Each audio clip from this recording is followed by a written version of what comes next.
अब इस लेसन की एक बहुत इंपॉर्टेंट डेरिवेशन, बहुत ही इंपॉर्टेंट डेरिवेशन है और अक्सर ये एग्जाम में आई हुई है। सिंपल है, बिल्कुल इंपॉर्टेंट है। फिजिक्स में सिंपल सिंपल सिंपल चीज़ें ही ज़्यादा इंपॉर्टेंट होती हैं। जिसमें दिमाग लगाना पड़े वो इंपॉर्टेंट नहीं होता, क्योंकि फिजिक्स पढ़ने सीखने वाले के पास दिमाग होता ही नहीं। तो क्या है ये? Magnetic field due to a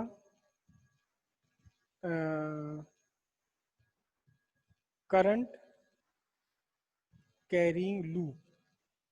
current carrying loop और कॉइल, कॉइल और लूप में छोटा सा डिफरेंस होता है बस। तो जो लूप का फॉर्मूला वही कॉइल का फॉर्मूला, छोटा सा डिफरेंस है। Current carrying loop, current carrying loop, loop सबसे, देखो इस पूरे लेसन में हम बार बार ये वर्ड यूज करेंगे लूप। और लूप हम दो रेफरेंसेस में यूज करेंगे, दो रेफरेंसेस में यूज करेंगे लूप को। वर्ड तो एक ही रहेगा लेकिन इसके मीनिंग दो निकलते हैं, मीनिंग इसके दो निकलते हैं। ये अभी मैंने बनाया था, नहीं कहाँ गया ये, तो पेपर अलग है।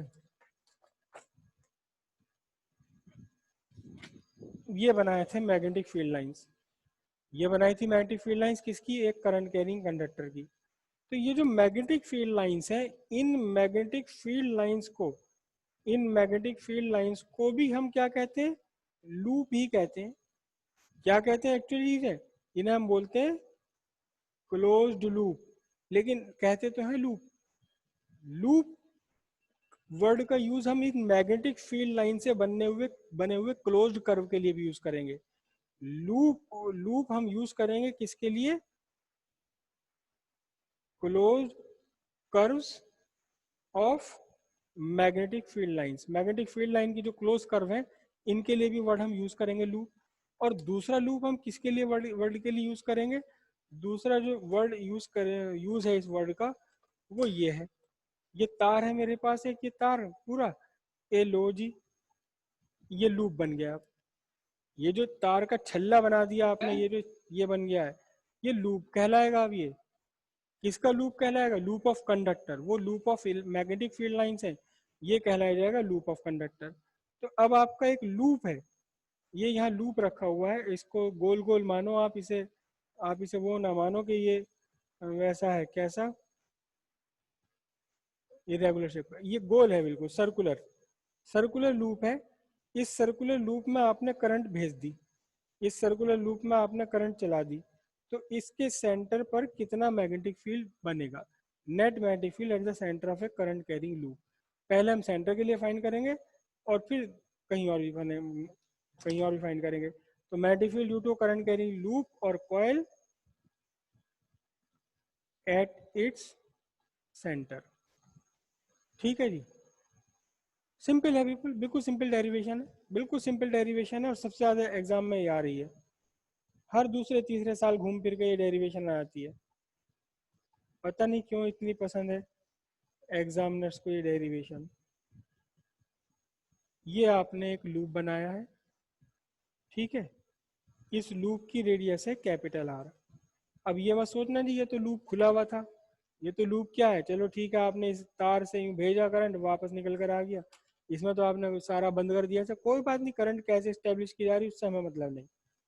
करंट है इसके अंदर, इस लूप में करंट है, कितनी करंट चल रही है इस लूप में, करंट चल रही है आई। रेडियस इसकी अपनी ओ आर है, ये पॉइंट है ओ।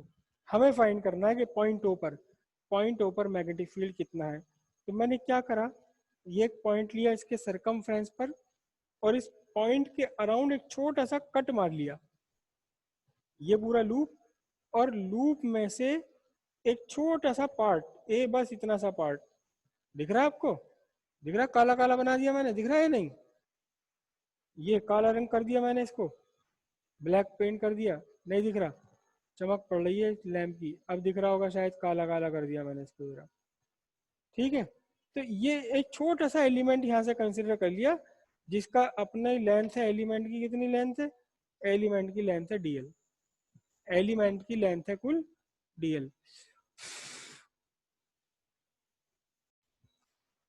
हाँ जी, ये छोटे सा एलिमेंट की लेंथ है dl, ये करंट की डायरेक्शन हो गई आपकी इसमें dl वेक्टर की, करेक्ट।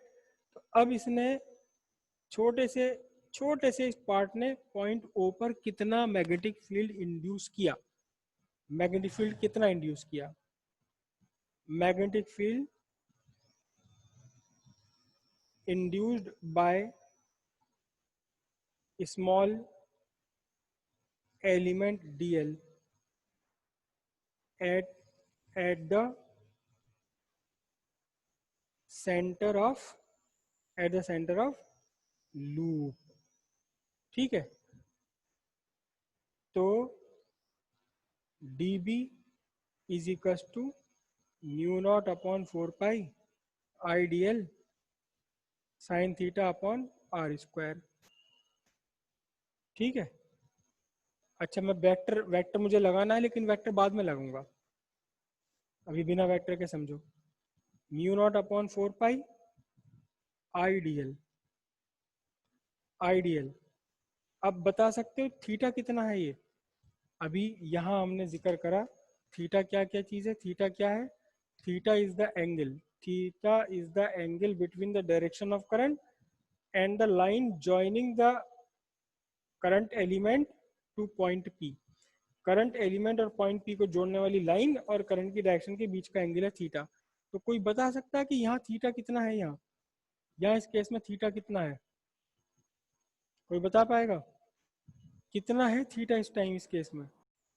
ये तो छोटा सा एलिमेंट डीएल और ये आपने सेंटर से मिला दिया, सेंटर हुआ है। तो आप अच्छी तरह जानते हो कि टेंजेंट और रेडियस के बीच में बना हुआ एंगल कितना होता है, 90 डिग्री। तो अब यहाँ इस फॉर्मूले में हम क्या रखेंगे, साइन 90 डिवाइडेड बाय आर कितना है, आर है आपका radius of circle capital R के बराबर में। तो D B is equal to बना आपका mu naught upon 4 pi sine 90 तो हो गया 1, साइन 91 हो गया I D L by R square tesla, tesla का कैपिटल टी। ये तो वो मैग्नेटिक फील्ड हुआ जो इस छोटे से एलिमेंट ने प्रोड्यूस करा है, लेकिन मैग्नेटिक फील्ड एक डायरेक्टेड क्वांटिटी है। तो मैं यहाँ वेक्टर तो मुझे लगाना ही चाहिए ना इस पर, क्योंकि ये क्वांटिटी है वेक्टर। और फिजिक्स की इक्वेशन में इधर वेक्टर हो तो इधर भी तो वेक्टर चाहिए, वेक्टर के इक्वल वेक्टर हो सकता है, कभी कोई वेक्टर स्केलर के इक्वल नहीं हो सकता। तो अब इसके डायरेक्शन देखें हम कैसे निकालें, बताओ direction of magnetic field, right hand thumb rule से निकालूं या राइट हैंड पाम रूल से निकालूं, बताओ। चलो, असीम मेरे बराबर में खड़े हैं, इन्होंने कहा राइट हैंड पाम रूल से, ठीक है, ये मेरा राइट हैंड, ठीक है। थोड़ा सा इसको जरा सा ऊपर कर लूँ अपने कैमरा, तो ये राइट हैंड पाम रूल लगा रहे हैं, ये मेरा राइट हैंड। अंगूठा करना है मुझे डायरेक्शन ऑफ करंट में, देखिए डायरेक्शन ऑफ करंट कौन सी, ये है डायरेक्शन ऑफ करंट, तो मैंने अंगूठा कर लिया डायरेक्शन ऑफ करंट में, और उंगलियों को करूँ उस पॉइंट की तरफ जहाँ मैग्नेटिक फील्ड चाहिए। तो पॉइंट ओ पर चाहिए मुझे मैग्नेटिक फील्ड, तो मैंने ओ की तरफ करी उंगलियां और अंगूठा कर लिया कहाँ, करंट की डायरेक्शन में, अंगूठा करंट की डायरेक्शन में, उंगलियां पॉइंट ओ की तरफ।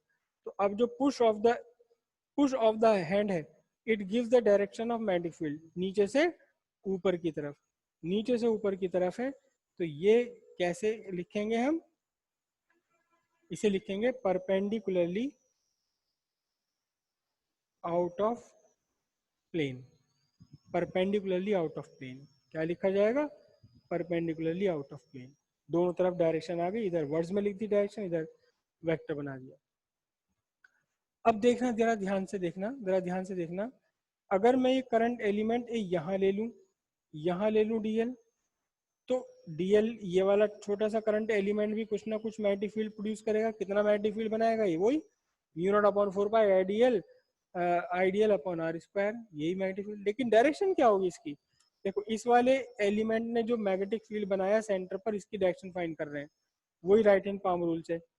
मैंने इस बार अंगूठा कर लिया डीएल की डायरेक्शन, जिधर करंट है, ये रही करंट इधर है, और उंगलियों को करा पॉइंट ओ की तरफ किया, उंगलियों को तो पॉइंट ओ की तरफ किया और अंगूठे को करा करंट की तरफ। तो अब भी देखिए क्या आंसर आ रहा है आपका, पुश आ रहा है, कहाँ आ रहा है, परपेंडिकुलरली आउट ऑफ प्लेन। तो इस तरह से आप कोई भी एलिमेंट आप कंसिडर कर लें, कोई भी एलिमेंट आप कंसिडर कर लें यहाँ पूरे के पूरे सर्किल पर, आपका जो मैग्नेटिक फील्ड है वो कहाँ आएगा, वर्टिकली अपवर्ड जाएगा। तो इसका मतलब नेट मैग्नेटिक फील्ड निकालने के लिए इन सारे छोटे छोटे छोटे छोटे छोटे छोटे छोटे छोटे मैग्नेटिक फील्ड्स को क्या कर दें, सबको आपस में जोड़ दें। तो नेट मैग्नेटिक फील्ड एट ओ क्या होगा, इंटीग्रेशन डीवी, इंटीग्रेशन डीवी कहाँ से कहाँ तक, देखो जरा ध्यान से, ये एलिमेंट छोटे से छोटा कितना हो सकता है, ये एलिमेंट जिसमें से काटा है, छोटे से छोटा 0, और बड़े से बड़ा कितना हो सकता है एलिमेंट, ये पूरे सर्कल के बराबर हो सकता है। कितना हो सकता है ये, 2 पाई कैपिटल आर। और इससे आपको net magnetic field, total magnetic field, effectively magnetic field यहाँ फाइंड हो जाएगा। तो डीवी आपका कितना है देखना जरा, अभी सिर्फ मैं मैग्नीट्यूड ले रहा हूँ, डायरेक्शन बाद में लिखेंगे। डीवी है mu naught upon 4 pi I D L upon R square, कहाँ से कहाँ तक, 0 से 2 पाई आर तक टेस्ला। अब इसमें देखिए ध्यान से, म्यू नॉट अपने आप में कांस्टेंट है, ये 4 1 2 3 1 2 3 4, 4 का मतलब तो 4 ही होता है हमेशा, ये भी कांस्टेंट है। पाई 3.514 या 22/7, ये भी नहीं बदलती कभी। और गिवन कंडक्टर के लिए, गिवन लूप के लिए, एक बार आपने लूप जब बना लिया तो आर फिक्स है और एक सर्टेन फिक्स्ड करंट इसमें आप भेज रहे हैं, ठीक है। तो करंट भी फिक्स है और इसका रेडियस भी फिक्स है। ये जो रेडियस है इसे रेजिस्टेंस मत समझ लेना, कभी करंट इलेक्ट्रिसिटी वाले में पहुंच जाओ कि जी कैपिटल आर तो आपने रेजिस्टेंस लिखा था पहले, आप क्या लिख दिया है, ये है radius, radius of the loop, loop of copper wire या जो भी वायर है ये। और वेरिएबल कौन है इस पूरे फॉर्मूले में, वेरिएबल केवल एक है, डीएल। तो डीएल रह गया आपका, कहाँ रह गया, 0 से 2 पाई आर तक। अब देखो जरा ध्यान से, डीएल को जोड़ना है 0 से 2 पाई आर तक जोड़ना है। एक छोटा सा एलिमेंट लिया, फिर अगला छोटा एलिमेंट, फिर एक और छोटा एलिमेंट, फिर एक और छोटा एलिमेंट, फिर एक और छोटा एलिमेंट, फिर एक और छोटा एलिमेंट, कहाँ तक, पूरे सरकमफ्रेंस पे चले गए। तो ध्यान दीजिए ये सारे छोटे छोटे छोटे छोटे छोटे छोटे एलिमेंट्स जब आप जोड़ देंगे पूरे के पूरे सर्किल पर तो क्या बन जाएगा, ये सब मिल जाएगा आपका, क्या बोलो, ये सब मिल जाएगा एक सरकमफ्रेंस। तो इंटीग्रेशन डीएल 0 से 2 पाई आर तक, ये बना सरकमफ्रेंस, पूरी की पूरी सर्किल का सरकमफ्रेंस 2 पाई आर। इसमें से एक आर यहाँ कैंसिल हो जाएगा, आपके लिए बी इज इक्वल टू निकल कर आएगा म्यू नॉट अपॉन 4 पाई। अच्छा हाँ, पाई भी कैंसिल हो जाएगा ये तो, वहाँ 2 कहाँ कैंसिल हो जाएगा, अच्छा 4 से, तो म्यू नॉट, आई नहीं है कहीं भी, आई, आर भी कैंसिल हो गया, यहाँ से 2 बचा, पाई से पाई कैंसिल हो गया, एक आर से आर कैंसिल हो गया, ये बचा। वैसे अक्सर हम इस पाई को काटते नहीं है, पाई को काटते नहीं है, पाई को इसलिए नहीं काटते, इसको आप ऐसे भी लिख सकते हैं। तो ये तो बन गया formula, B is equal to mu naught upon 4 pi, mu naught upon 4 pi I into 2 pi R upon में आर स्क्वायर, या इस आर को आर काट दीजिए तो मामला सही हो जाएगा। B is equal to mu naught upon 4 pi, एक आर से आर कैंसिल हो गया, 2 पाई आई अपॉन आर। इसलिए नहीं हम काट रहे क्योंकि इसका एक सर्टेन वैल्यू होती है, mu naught upon 4 pi is equal to 7 into 10⁻⁻⁷। ये पूरा इसकी यूनिट में अभी नहीं लिख रहा हूँ, अभी आगे आएगी ये हम इस पूरे को जो कहते हैं सब्स्टिट्यूट कर सकते हैं, या वैसे तो इसको क्रॉस मल्टीप्लाई कर लो, mu not is equal to कितना बनेगा, 4 पाई इंटू 7,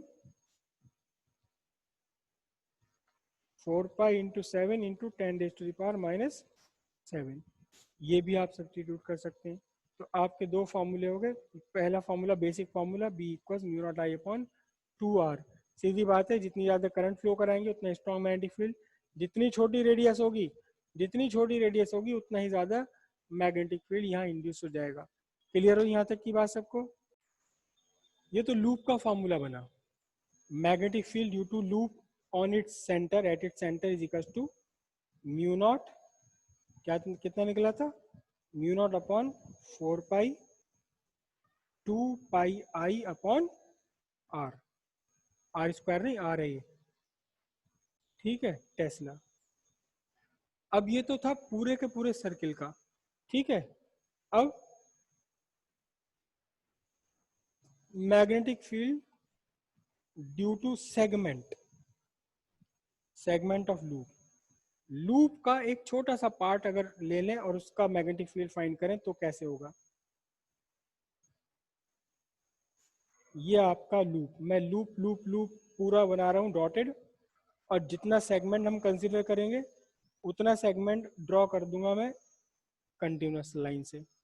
ये लूप, सेंटर लूप का ओ, और ये रेडियस ऑफ लूप कितनी आर। अब आपका लूप का केवल इतना पार्ट है, केवल इतना पार्ट है, कहीं से करंट इसके अंदर आ रही है और यहाँ से चली गई, पूरा लूप को, लूप पूरा नहीं हुआ, लूप पूरा नहीं हुआ तो इसका magnetic field at the centre कितना निकल कर आएगा। तो इसके लिए दो तरीके हैं, या तो आपको एंगल पता हो या लेंथ, इस लूप की लेंथ है एल, ठीक है।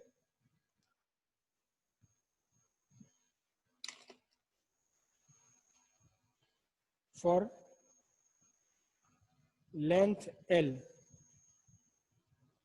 ऑफ द लूप, लूप की लेंथ एल लेकर के क्या होगा, देखो ध्यान से, ये देखो ये पूरी की पूरे लूप का, पूरे के पूरे सर्किल का एक मैग्नेटिक फील्ड था। तो B इज इक्वल टू इस बार बनेगा mu naught upon 4 pi 2 pi upon capital R, और कितनी लेंथ से आपको फाइंड करना है। अच्छा ये पूरा का पूरा किसका है मैग्नेटिक फील्ड, ये मैग्नेटिक फील्ड है पूरे एंटायर सर्किल का। तो सर्किल के यूनिट, यूनिट लेंथ का मैग्नेटिक फील्ड कितना होगा, इसे डिवाइड कर दोगे सर्किल की लेंथ से, यानी 2 पाई आर से।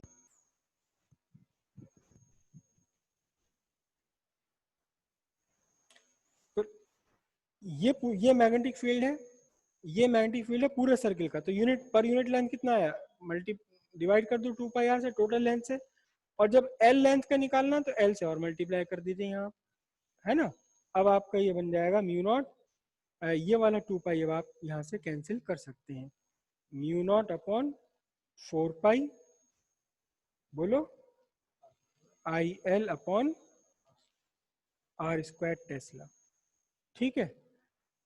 अगर आपकी लेंथ, अगर आप, अब इसमें भी आगे कई केस बन सकते हैं, अगर आपकी लेंथ ये 1/4 ऑफ सर्किल के इक्वल है तो लेंथ को कितना रखोगे 2 पाई आर बाई 4। अगर ये आपका आधा सर्किल है, आधा सर्किल है तो लेंथ को कितना रखोगे पाई इंटू आर। वो छोटी छोटी बच्चों की बातें, पहले टॉपिक पूरा कर लूँ मैं, ये क्या हुआ, ओके ओके, ठीक है। और दूसरा कंडीशन कब निकल सकती है कि जब आपके पास ये थीटा हो, ये थीटा आपको गिवन है। तो जब थीटा आपको गिवन है तो ध्यान दीजिए ये आपका magnetic field mu naught upon 4 pi 2 pi upon R, ये पूरे के पूरे सर्किल का है। पूरा सर्किल कितना एंगल ड्रॉ करता है, 360 डिग्री ड्रॉ करता है। तो 1 डिग्री का कितना एंगल कितना हो जाएगा, 1/360, और थीटा डिग्री का कितना हो जाएगा, थीटा का कितना हो जाएगा, थीटा अपॉन 360 टेस्ला। ये फॉर्मूला आ गया जब आपको थीटा गिवन हो, किसमें गिवन हो, ये फॉर्मूला तब आ गया जब आपको थीटा इन डिग्री गिवन हो। लेकिन अगर थीटा आपको गिवन है रेडियन में, तो B is equal to mu naught upon 4 pi 2 pi upon R, ये किसके लिए, पूरे सर्किल के लिए। पूरा सर्किल कितना एंगल बनाता है रेडियन में, पूरा सर्किल एंगल बनाता है 2 पाई रेडियन, और आपको गिवन है थीटा रेडियन में, तो थीटा अपॉन 2 पाई। अब इस 2 पाई को आप कैंसिल कर सकते हो, B is equal to mu naught upon 4 pi 2 pi cancel हो गया, I theta upon R tesla. ये फॉर्मूला कब लिखा जाएगा, यह यूज होगा, ये थीटा इन रेडियन, जब आपका थीटा किस में गिवन होगा, रेडियन में। जब आपका थीटा डिग्री में गिवन होगा तो थीटा बाय 360 डिग्री कर दीजिए। और अगर लेंथ आपको गिवन है तो length upon total length 2 pi R L upon R square निकल कर आ जाएगा।